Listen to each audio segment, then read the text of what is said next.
Alright, this is a supplemental video. Let's see. My ODB2 is not working.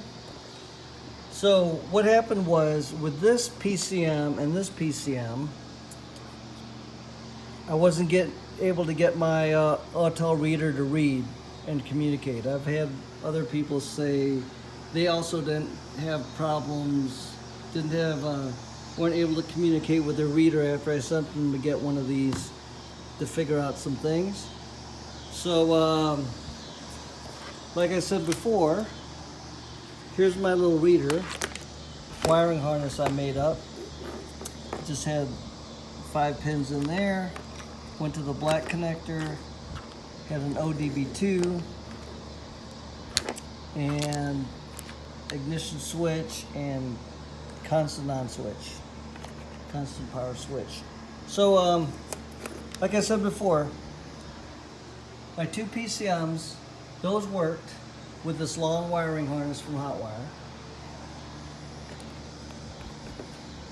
But my reader wouldn't work with either one either until I shortened up these wires to 12 inches. Same with another guy that was contacting me. I was telling him what to do and he got it to work with the 12-inch wires also. But we needed like 2.5 feet worth of wiring. So like I said before, this was my little quick harness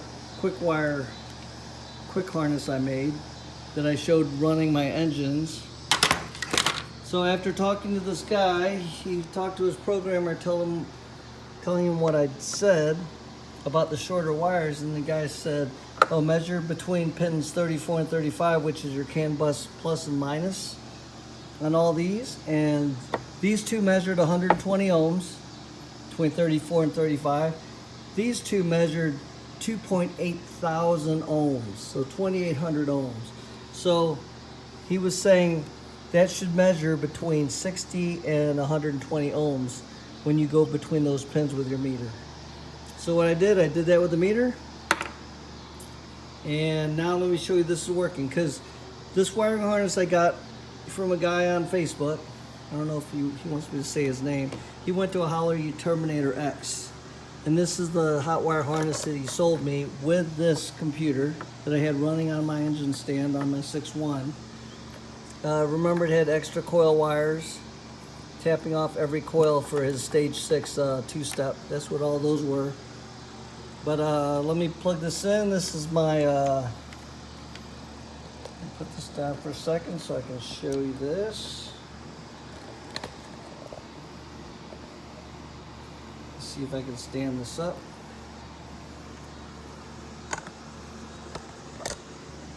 So I'm trying to get this hooked up without losing my video here, so let's see if we can do this with this. Oops, sorry about that. Alright, so this is my hot. This is my ignition switch.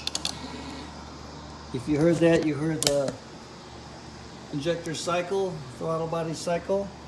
And now my phone comes up with, would like to communicate with the ODB2. So I say, oh, gotta put in the passcode. Since my face can't look at it. And then I say allow. And then now it runs the program, and let's say Dodge. Let's see if it reads the VIN. So what I did was, if you can see that in there, I hooked the resistor, went over to my resistor packs here. If you know the resistor color code at all, 100 ohms, I had a bunch of these 100 ohm resistors. Brown is the 1, black is a 0, and then the next stripe would be your multiplier of how many zeros you add to the first set of numbers, which is 1, 0. In this case, it would be another brown. So 1, if it'll focus. If you see that, it's 1, 0, and then 1, 0. So it's 100 ohms. The other color would be your tolerance level between the silver and gold, and it just tells you how far off it could be. So that's a 100 ohm resistor. And if you can see that in here, let me find the focus for this guy. there, I just stuck it between 34 and 35. So now let's go back here, zoom out, and let's show that this is reading. So I'm going to say, let me try to get some glare off the screen here. Read. It's going to read the VIN. So while that's reading, these two PCMs needed that resistor in order to read with this long wire. Okay? See here, you can see that it read my VIN, and then say okay. Just like I showed in my other video of this working when I was cycling the gas pedal, programming the gas pedal, and also cycling the throttle body.